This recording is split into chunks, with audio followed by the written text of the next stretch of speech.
नमस्कार, simplicity with रश्मि में आपका बहुत बहुत स्वागत है। मेरे व्यूअर्स, मेरे सब्सक्राइबर्स, सबको मेरा ढेरों नमस्कार, ढेरों शुभकामनाएं। आ गई आपकी रश्मि आपके सामने किसी बड़े टॉपिक पे सिंपल तरीके से सिंपल बात करने। ठीक है, समय कम है, टॉपिक थोड़ा लेंदी है और बड़ा भी है और ज़रूरी भी है, इसलिए हम उस पर तुरंत आते हैं। जहाँ डाल डाल पे सोने की चिड़िया करती है बसेरा, वो भारत देश है मेरा, वो भारत देश है मेरा। जय भारती, जय भारती। कैसा लगा आपको सुन के? एक एनर्जी, एक आग सी जगी ना मन में, आपके अंदर एक एनर्जी आई ना। बिल्कुल सही बात है। जैसे ही हमारे देश, हमारे भारत की बात होने लगती है, हमारे अंदर एक अलग प्रकार की एनर्जी आ जाती है और ये एनर्जी हमें कुछ भी कर गुजरने को आतुर कर देती है। बिल्कुल सही बात है। आज का हमारा टॉपिक हमारे देश से ही रिलेटेड है, जिस बारे में सबका दिमाग आजकल आया हुआ है, सब में एक जोश आया हुआ है, सब में एक लड़ने की बात आई है कि हम चाइना के प्रोडक्ट को हटाना चाहते हैं। जी बिल्कुल, आज का हमारा टॉपिक है, क्या भारत चाइना को आईना दिखा पाएगा? चलिए देखते हैं कि क्या ये इतना इजी है। मेक इन इंडिया होना एंड वो लोकल को वोकल बनाना, क्या ये इजी है? इतना इजी है? बिल्कुल। आइए हम इस टॉपिक पे बात करते हैं। मैंने बहुत सोचा, बहुत सर्च किया, ये देखा कि क्यों चाइना के प्रोडक्ट इतने सस्ते होते हैं, क्योंकि मैंने कभी इन बातों पर ध्यान नहीं दिया था। बस लगता था यार मार्केट गए, चीज़ें मैंने खरीदी तो एक ये होता था, अरे ये चाइना का है, और भले ही उसको आदमी एक नज़रों से देखता था लो कि ये लो क्वालिटी है, लेकिन मोस्टली घरों में या मोस्टली लोगों में, इंडियंस क्या, आप किसी भी फॉरेन कंट्रीज़ में चले जाइए, उनके पास चाइना प्रोडक्ट होता ही होता है, कोई भी चीज़ उनके घर में हो। तो मैंने पहले ये सोचना शुरू किया कि भाई चाइना का प्रोडक्ट इतना सस्ता क्यों होता है। तो देखिए, चाइना का प्रोडक्ट सस्ता होने के बहुत सारे रीज़न हैं। सबसे पहला कारण है कि चाइना कभी भी R&D पर खर्च नहीं करता है। R&D means research and development. वो इस डिपार्टमेंट में खर्च ही नहीं करता है, क्योंकि उसने आज तक अपना कोई रिसर्च करके प्रोडक्ट नहीं बनाया। जो प्रोडक्ट लॉन्च होता है उसमें वो केवल रिसर्चिंग करता है, सिर्फ उसमें इंजीनियरिंग करता है और उसको रीमैन्युफैक्चरिंग करता है। तो ये उसके लिए इजी हो जाता है। जो इंडिया या और सारी कंट्रीज़ इस डिपार्टमेंट पे करोड़ों खर्च करती है, वो खाली उस चीज़ को इंजीनियरिंग करता है। इसको बोलते हैं री इंजीनियरिंग करना। दूसरा सबसे बड़ी चीज़ है, इनका लेबर कॉस्ट बहुत सस्ता होता है, क्योंकि आप पॉपुलेशन बहुत ज़्यादा है। सवाल आ रहे होंगे आपके मन में कि इंडिया का पॉपुलेशन भी, हम सेकेंड नंबर पे आते हैं, तो हमारे यहाँ लेबर कॉस्ट सस्ती क्यों नहीं है? वहाँ लिटरेसी हाई है। आपको पता है इंडिया की लिटरेसी 74.1% है, और जबकि चाइना में लिटरेसी अबव 90% है। तो लिटरेसी होने के कारण उनके अंदर टेक्निकल नॉलेज बहुत ज़्यादा है, और उनके यहाँ लड़की लड़का ये सारा भेद नहीं चलता। वहाँ टेक्निकल नॉलेज हर बंदे के लिए है, वो किसी भी लड़की हो या लड़का हो, कोई भी सेक्स हो, उस पर कोई फ़र्क नहीं पड़ता है। यहाँ पर टेक्निकल नॉलेज बहुत डाउन है। यहाँ पर आप नॉर्मली काम के लिए तो लेबर आपको, फालतू के काम के लिए तो लेबर आपको बहुत सस्ती मिल जाती है, लेकिन आप किसी टेक्निकल काम के लिए जाइए या टेक्नीशियन के लिए तो लेबर कॉस्ट बहुत हाई होता है। दूसरा फैक्टर था। तीसरा सबसे बड़ी चीज़ है, उनका रॉ मटेरियल उनको बहुत ईजिली अवेलेबल होता है, क्योंकि वहाँ के जो सिलिकॉन, जर्मेनियम या इलेक्ट्रॉनिक के जितने भी आइटम्स होते हैं वो उनके यहाँ खुद ही रहते हैं रॉ मटेरियल्स। तो और क्या होता है, बाकी सब कंट्रीज़ उनसे इंपोर्ट करती है।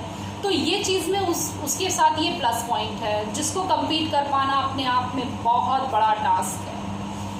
चौथी सबसे बड़ी बात आती है, उनका ट्रांसपोर्टेशन बहुत सस्ता होता है। क्यों? क्योंकि उनके रोड्स, रेल्स, आपके एयरवेज, शिपवेज, सारे उनके इतने वेल डेवलप्ड है। उनके गवर्नमेंट ने इस बारे में इतना वेल डेवलप्ड किया हुआ है कि बिल्कुल वो सबसे बेस्ट है उनका।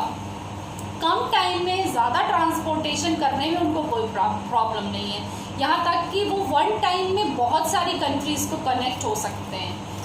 तो ये उनका प्लस पॉइंट था। एक सबसे बड़ा प्लस पॉइंट है डंपिंग। ये जो इनका बिजनेस का गेम है वो डंपिंग गेम है। डंपिंग मीन्स आपको मैं बता दूं कि थोक में किसी के पास कोई चीज़ दे देना।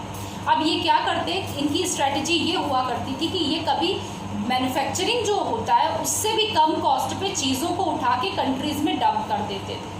डंप कर देने से क्या होता था कि लोगों में वही सस्ती भी चीज़ें हुआ करती थी। जैसे कई साल पहले दिवाली पर जो लाइटें आई हुई थी तो ये हुआ था चाइना की लाइटें भैया चलेंगी नहीं, लेकिन फिर भी लोगों ने खरीदा। क्यों? क्योंकि इंडियन मार्केट में वो कॉस्ट थी लगभग 70-80 रुपए के आसपास की, और जो चाइना से आई थी वो 20-30 रुपए के आसपास थी।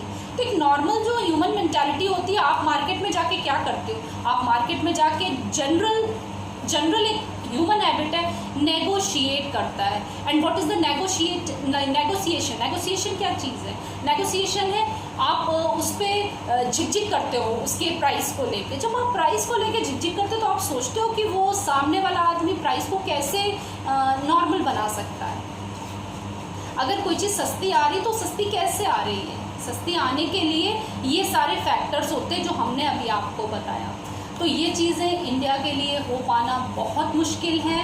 क्यों? क्योंकि हमारी पॉपुलेशन भी हाई है, हमारा एजुकेशन भी लो है, हमारा जो रोड्स हैं रेल्स हैं वो भी बहुत ही लो क्वालिटीज़ के हैं।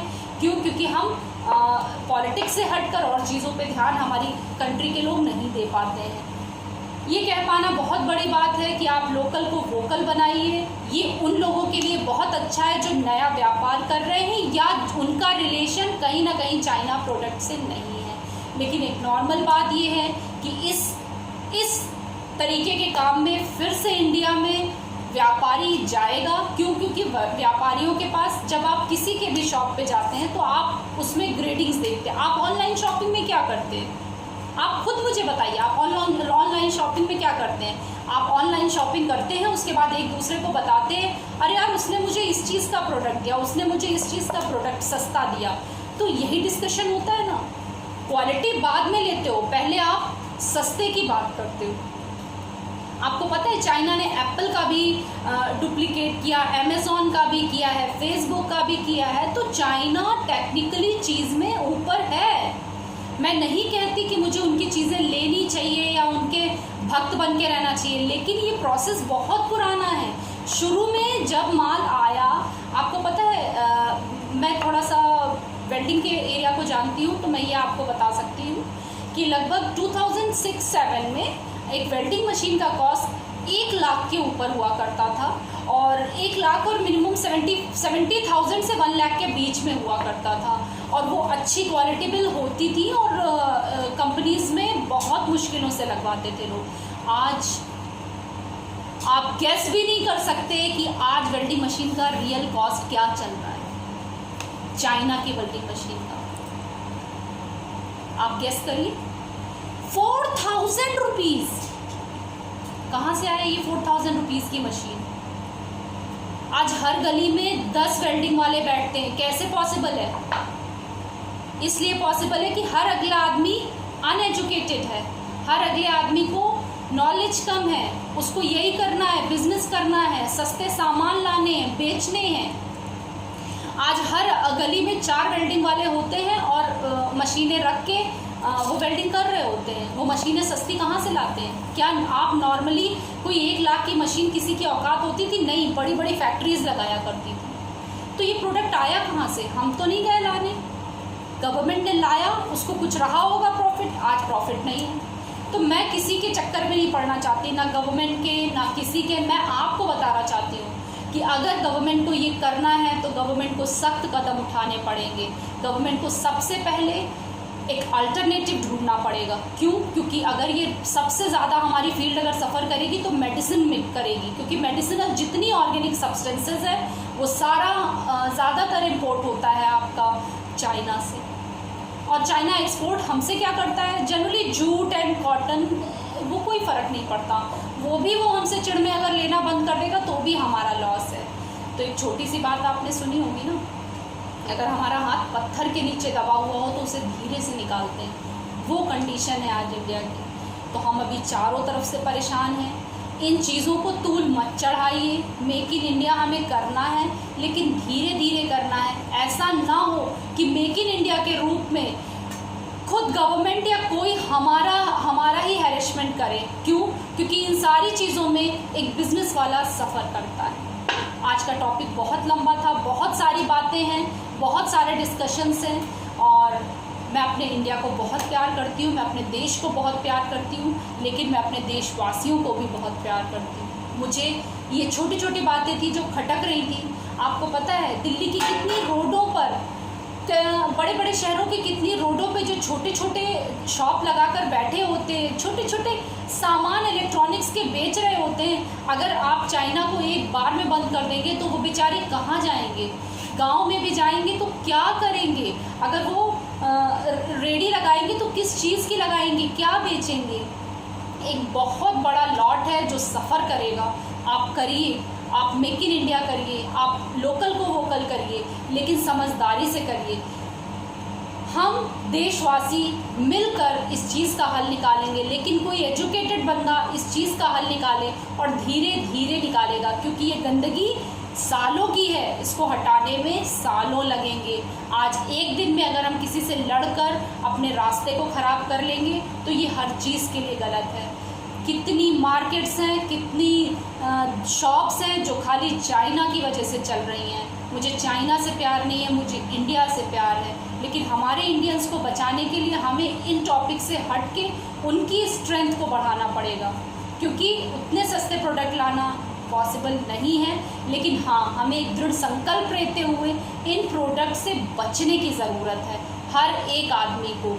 लेकिन कैसे रास्ता निकलेगा, ये किसी अच्छे व्यक्ति को ही राजनीति से उठकर और रास्ता निकालना पड़ेगा। प्लीज़ इसका रास्ता लड़ने से मत निकालिए, क्योंकि उसमें भी लॉस हमारा है, हमारे ही जो जवान हैं वो शहीद होंगे। यहाँ बैठकर लोकल को वोकल और मेक इन इंडिया कहना बहुत आसान है, लेकिन फ्रंट में एक व्यापारी जाएगा, जो प्राइवेट जॉब वाला बंदा है वो जाएगा, और गरीब आदमी जाएगा, और जो लड़ रहा है ना वहाँ सरहद पे, वो सैनिक जाएगा। तो सोच समझ के फैसला लेना है। हाथ हमारा पत्थर से दबा हुआ है, इसको हमें धीरे से निकालना है। आज का दिन बहुत दुखद है कि आज सुशांत सिंह राजपूत, जो कि इतने अच्छे एक्टर थे, और क्यों उन्होंने ऐसा कदम उठाया, मैं इस बात से बहुत दुखी हूँ, और भगवान उनकी आत्मा को शांति दे। कोरोना है 2020 में, और इतनी सारी आपदाएं हैं, इनके अचानक से इस कदम से सभी बहुत दुखी हैं। मैं भी बहुत डिस्टर्ब हूँ, आज मेरा मन भी बहुत अशांत था, लेकिन कोई बात नहीं, ज़िंदगी बढ़ती चली जाती है, लोग आगे बढ़ते जाते हैं। एक दिन 2 दिन याद रखते हैं, उसके बाद भूल जाते हैं और दिलों में याद रखते हैं। बिल्कुल सही है। अब आप लोग खुद भी अपने को सुरक्षित रखिए, और कोई सजेशन हो इस मैटर पे, पिछले वीडियोस को लोगों ने बहुत लाइक किया, बहुत पसंद किया, और बहुत सारे सजेशंस आए, उन सबको बहुत बहुत थैंक यू। आपने इतना टाइम निकाला। आज का वीडियो थोड़ा लेंथी है, लेकिन आपको उसके लिए समय निकालना पड़ेगा। आज संडे है, थोड़ा समय दीजिएगा, और मेरी बातों में भी कुछ अच्छी चीज़ें खोजिएगा और बताइएगा कहीं मैं गलत तो नहीं हूँ। ये मेरी खुद की सोच है, जो मुझे विचार आता है, सिंपल बातें मैं आपसे डिस्कस कर लेती हूँ। स्टे होम, स्टे सेफ, खुद को सुरक्षित रखिए, जिससे मेरे वीडियोस हर वीक एंजॉय करिए। राधे राधे।